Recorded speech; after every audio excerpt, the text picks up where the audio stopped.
So I'd just like to welcome you to this brief introduction to Logopraxis. And what I'm aiming to do here is simply offer an outline of the Logopraxis method and then illustrate the use of that method through the use of a portion of text drawn from the work Heaven and Hell. But before we do that, we should really answer the question, what is Logopraxis? So Logopraxis is a way of working with truths or principles drawn from the word or text of divine revelation as the basis for an intentional spiritual practice. And that practice is specifically designed to support the regeneration of the human mind within the context of small group life. So I appreciate that that's probably a bit of a mouthful, so in order to perhaps explore it a little further, I'll just break it down a little bit. Essentially, Logopraxis begins from the key premise that the Lord is the Word, or to say the same thing in a slightly different way, that the Word, understood as the text of divine revelation, is in fact the Lord present with people in all His fullness. Now, it is easy to skip across a statement like this, but if we take time to really give it consideration, it has profound ramifications for our relationship to the text of divine revelation, and this not just in terms of our personal relationship to the text, but also how those texts are used in a way or in the way that we relate to one another. So the idea is a big idea, and if it is grasped, it has the potential to radically transform what it means to be a spiritual community founded on the practice of the Word. So advancing from its key premise, Logopraxis is a method whereby an individual is able to consciously engage with the Word for their personal spiritual growth and development. And from this engagement with the Word, Logopraxis provides them with the experiential content that is able to serve as material for collective or small group life for spiritual community. In addition to this, Logopraxis also describes the processes that unfold within a person's mind as they actually engage with the Word. And this is perhaps reflected in the very term Logopraxis, which means to, or literally means to practice the Word, from the Greek words logos, which is translated as word, and praxis, which means to practice. So it's one thing to give mental assent to the truth that the Word is the Lord, and it's quite another to have a first-hand experience of the reality of this truth working within our own mind and in the minds of others as we share in their life with the Word through our Logopraxis life groups. Logopraxis's primary objective is to bring people into a direct experience of the Word as the Lord, who, as the Word, works to recreate the very structures of their mind as the means by which they are brought into a new relationship with Him as the Word and with each other. It is the Word practiced in life that constitutes the only means of conjunction with the Lord and with others. And by this term life is not meant ordinary external life or the things we do in ordinary external life, but rather the inner life, that is the life of the mind. So when we talk about practice, what is meant is the use of truths for the work of self-examination and repentance as this relates to the affections and thoughts or the mental content and activity that takes place within our minds. So let's just come to the method. Now, the key objective of the method used for Logopraxis work is to give practitioners a direct experience of truths working in their life. For while a statement from the Word can be acknowledged intellectually to be a truth, it is not really a truth for the person themselves until they can illustrate how it is a truth from their life, or from the activity of the word working in their life. So from a logopraxis perspective, there is never a question about whether the word is true or not. That the word is true or divine truth is a given. How it is true, however, can only be known through directly experiencing its truth for oneself. So the Logopraxis method is designed to take practitioners through a series of steps by which a direct experience of the operation of truths as applied to the life of the mind can be gained. That experiential knowledge forms the basis for group life through Logo practitioners sharing their experience with others within their small groups. Now, this sharing of our experience of the Word is a sharing of the Word itself, and it is this that binds a group in a collective experience of the Lord working in their lives, which in Logopraxis group life is what is meant by the Lord being made visible in our midst. So you can see from this diagram that the method consists of 6 steps centered around the portion of the word or sacred text that forms the set reading for the period. The method, as with everything else in Logopraxis, is minimalist in its form, as the goal in its design was to have the method support the processes or practice as a skeleton supports the body, so that when functioning correctly, the method sits in the background, lending support to the practitioner's daily practice.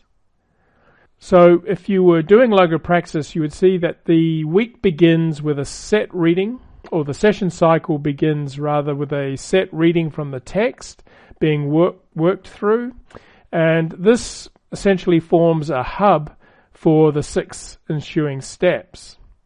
Steps 1 to 3, which can be seen on the right side of the diagram, are typically carried out over the course of the first week of the 2-week session cycle. And then in the second week, what you see as on the left side of the diagram are steps 4 to 6, and this makes up your second week's work. However, in saying that, the quicker you can move through the first 3 steps, the sooner you can work with the final 3 steps, giving you more time to experience the insights and illustrations that arise through your work that are connected with the spiritual principle you are working with. And it is this experiential material that will form the basis for what you share with the other members when you meet in your life group.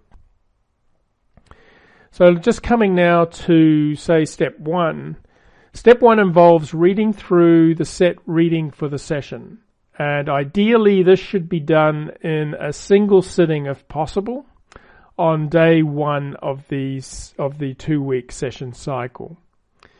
So if you can't get the reading done in a single sitting, try to get it done at most within the first 2 days. And it needs to be understood that reading is as much part of the practice as any other part of it. So you're encouraged to read with conscious attention. And what does that mean? Well, it means to approach the text with an attitude of devotion or worship. And remember, we only have to remember that the Word is the Lord, and the act of reading is the means by which we are provided with an opportunity to actually engage with Him. Another thing to hold in mind as you read is that you are reading for application here, not for information.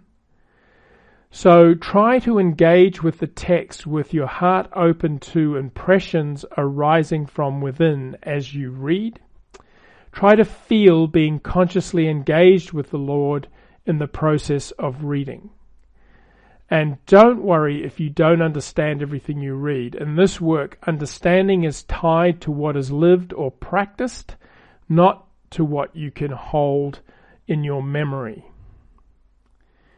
So as you read, try to sense what is reaching out to you from the text. What seems to hold significance for you? And as you notice things, just quickly mark up these areas as you go. And in this first reading, don't get bogged down in analyzing things. Don't analyze what you're marking up. Don't analyze the material around it. Don't spend any more time on this process than is necessary to mark up things that catch your attention. You will come back to those things in step 2. And then when you have finished your reading, take a few moments just to sit with what remains with you, and then to perhaps take an opportunity to record your impressions or any questions or new insights that you may have arising within you into a journal. And once you've concluded that step, you may just want to sit with those impressions over the next day or so. In step 2, you return to the set reading. And again, as you come back to your reading, try to bring a sense of devotion or worship to your engagement with the text. Step 2 involves reviewing what you have marked up in step 1 with a view to selecting just one portion of what you've marked up. Now, this selected portion will form the basis for your work for the remainder of the 2-week session cycle. Now, it may be a single statement, it may be a single paragraph, or it could be a series of paragraphs. But the general rule here is that less is usually more. So as you review what was marked up, be sensitive to what aspects of those things you've marked up reaches out to you from the text most strongly. So if no single portion reaches out to you, then try narrowing down the marked up portions to maybe 3 or 4 items, and then feel free to sit with these for another day before selecting one specifically to work with. Step 3. Now this involves clarifying the principle contained in the portion of text that has reached out to you, and then being able to formulate a task that can serve to bring the principle into focus in your life as you go about practicing that principle. And we will illustrate an aspect of how to do this shortly after we've run through the 6 steps of the method. So to get comfortable formulating tasks from the text, it does take some practice, so don't be too discouraged if you struggle to do this to begin with. You are not alone in this struggle. This is something that we have not grown up doing, which is really reading for application. All our background has us reading for information alone and for storing that information in our memory. But here we see that what we're doing is we're moving away from having material just as information, and we're looking to actually practice it so that we can get an experiential insight into what this principle actually means so far as our own life is concerned, our own spiritual life or mental life. So as you become more adept at reading for application rather than for information, then what you'll find over time is that tasks will begin to suggest themselves from the text more readily.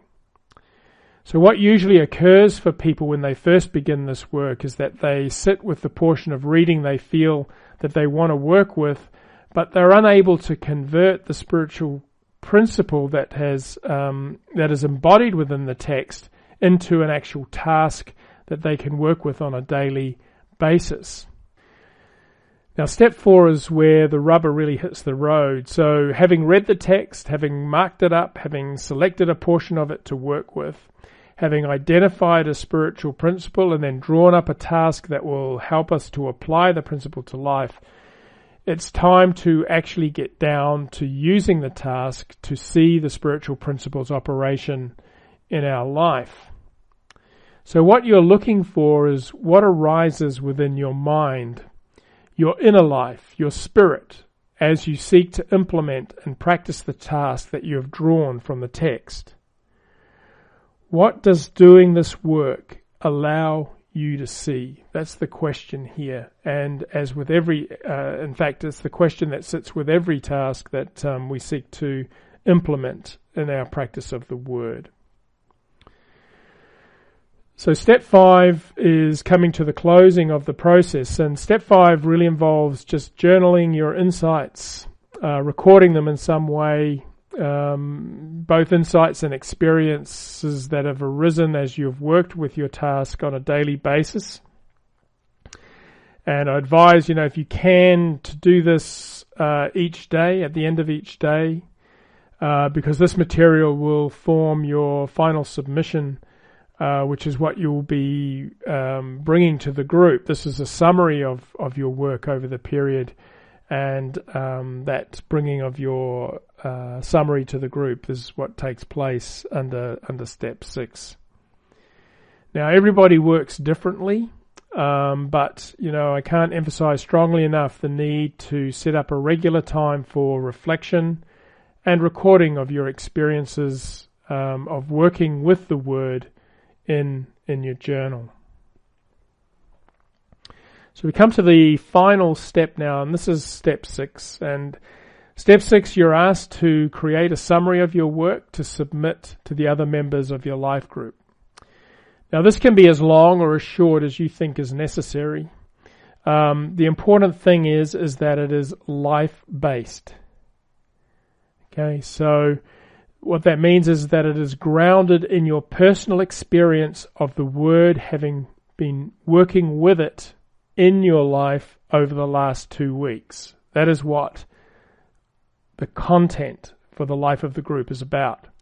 So life groups, as we emphasize time and time again, life groups are not discussion groups. Okay, so avoid sharing speculative material or anything you can't actually illustrate from your own life experience. Stick with the principle you worked with and share how this has been illustrated in your life over the last 2 weeks. Now, an important point. There is no need to unfold every detail of every situation that has provided you with insight into the principle. What we are interested in is the principle that you've worked with and the insights you've gained. Not interested so much in the detail through which that those insights were given to you. So it could be that, in terms of context, you need to share a little bit of the detail around the sort of personal life stuff.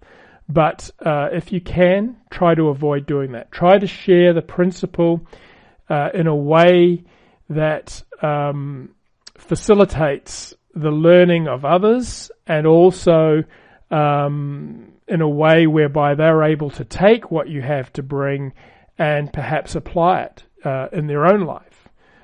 So your personal details around how you came to see the principle at work is not needed for another person to actually work with the material themselves. So if you can keep in mind that the purpose of the submission is to offer the members of your group general spiritual insights from your experience of the Word working in your life, and not so much the personal details through which you gain those insights, then you will be well on track in terms of what's required in sharing in a Logopraxis life group.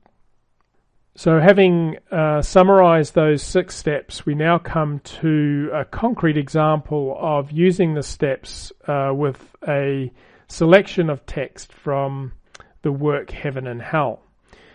And we're going to begin in the 3rd step, because this is where people come a little bit unstuck, particularly at the beginning of the process or at the beginning of their involvement in Logopraxis.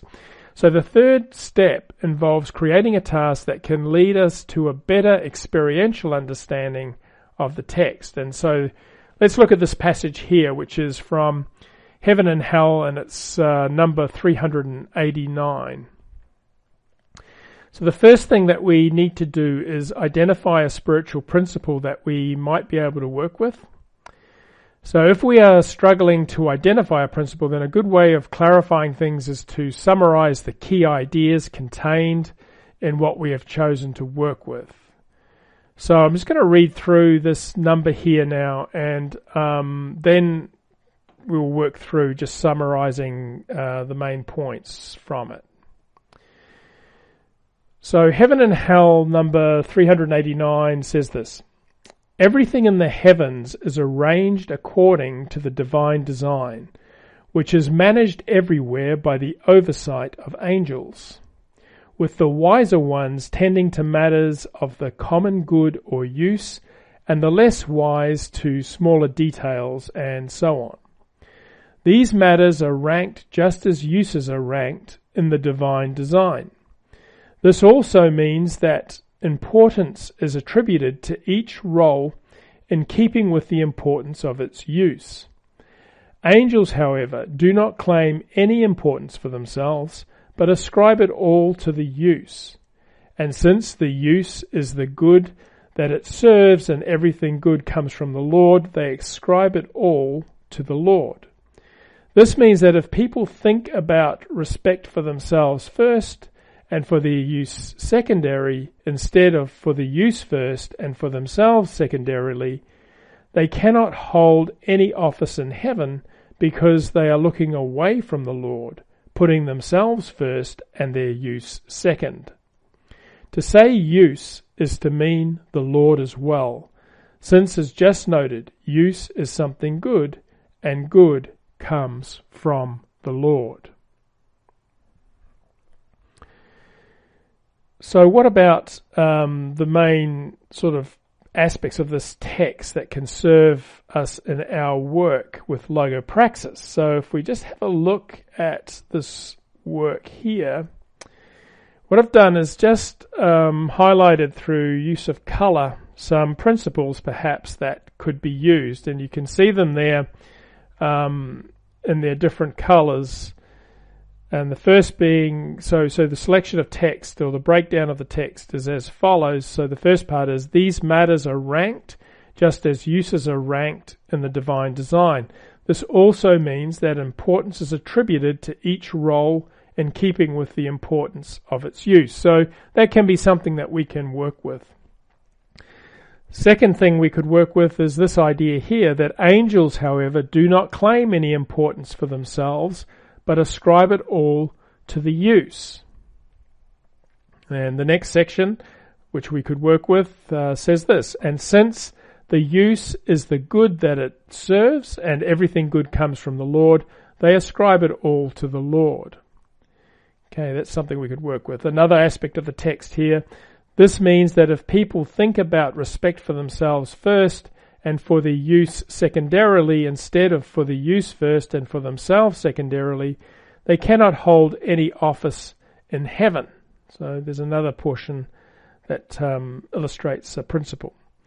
And then the final thing that I've selected here is the very last statement, which says, to say use is to mean the Lord as well, since, as just noted, use is something good, and good comes from the Lord. So we've summarized those as follows. And so just taking those ideas and then drawing up this summary.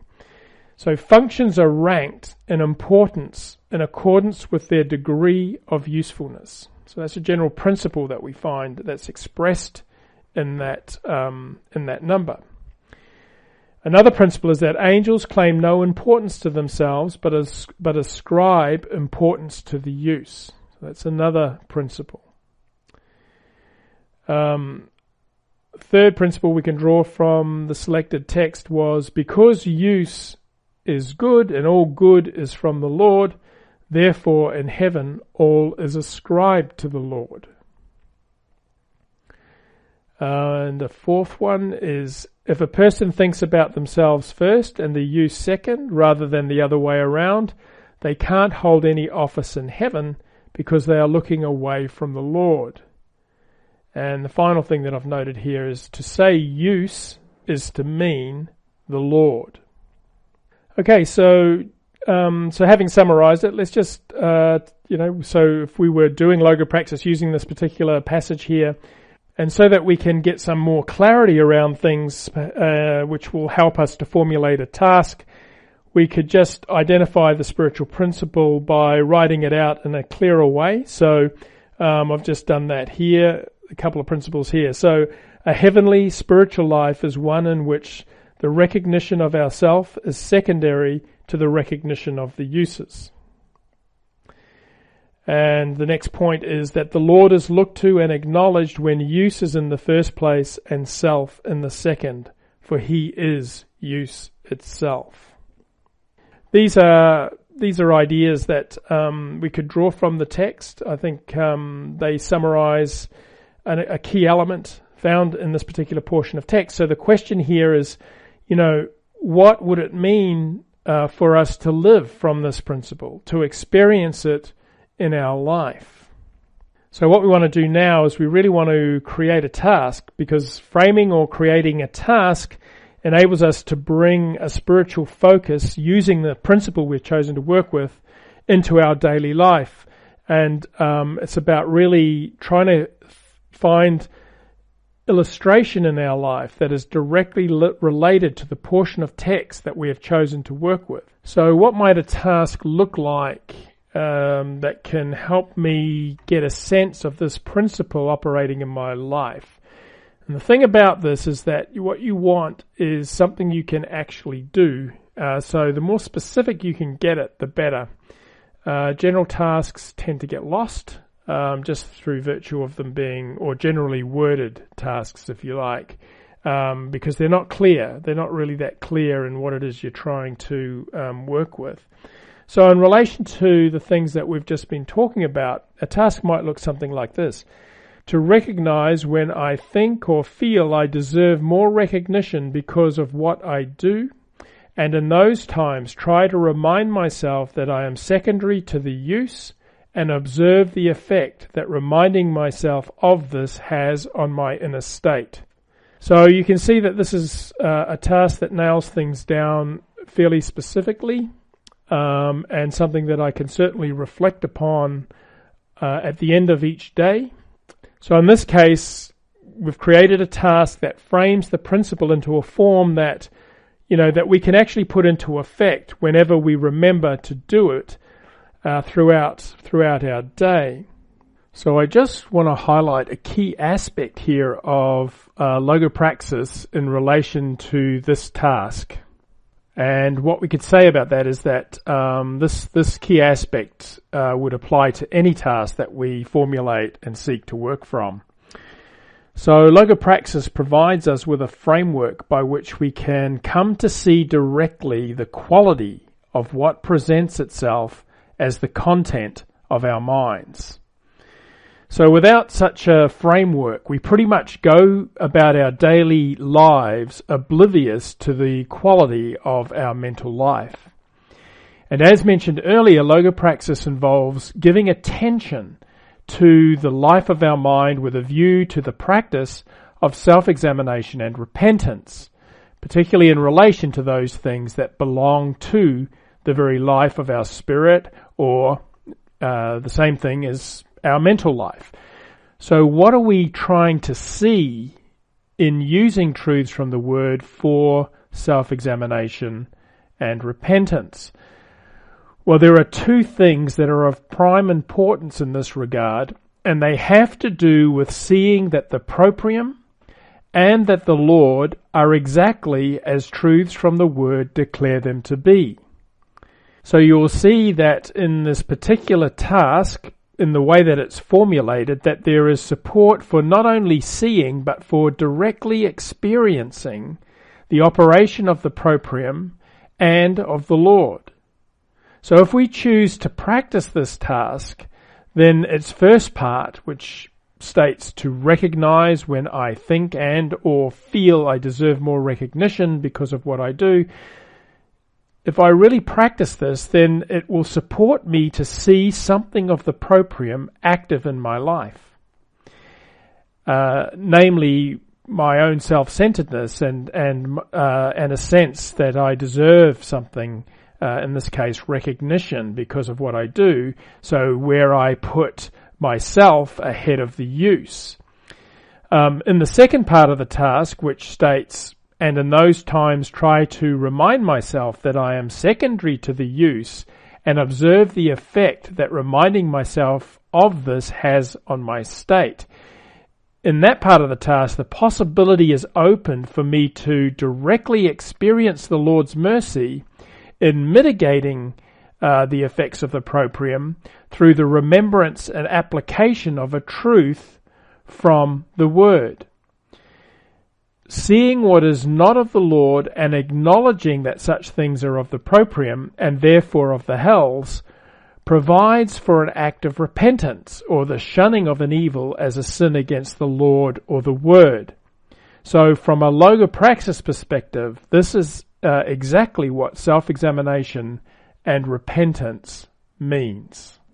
So once the task is framed, I can then bring it into life with a view to journaling or recording my experience of working with the principle and use this as the basis for my end of session submission to the group. So remembering to work with the task, now that can be a real challenge in itself, as you will no doubt know if you've been doing logopraxis for a while. But if you are newly embarking on this practice, then just be aware that just remembering to do the task can be a real spiritual challenge for us.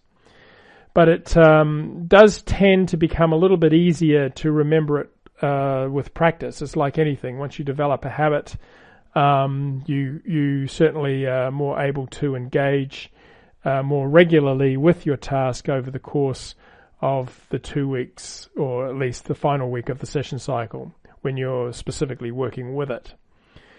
So one way of perhaps helping is to sort of devise triggers, like this can involve just knowing what's ahead in your day and then specifically trying to remember through an event that you're going to be entering into or a contact with another person that you're going to be having, or whatever it happens to be. But it's just using something in your external life by which you can actually be reminded that you have a spiritual practice that you're engaging with, and that you need to remember your task in order to do that.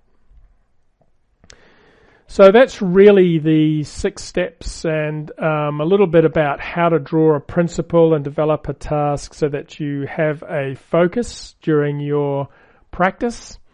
Yeah, feel free to get in touch with me if you need to, if you have any questions around this, and I'll only be too happy to sort of support you in that. Or you can approach another person that's in your life group, maybe your facilitator or another member who's been doing things for a while. So I hope this has helped, just in terms of setting out the basic framework. There's a lot more that sits beneath all this, of course, but for now, I think just having this basic framework is helpful to get you started. So thanks for listening, and I wish you well in your logopraxis work.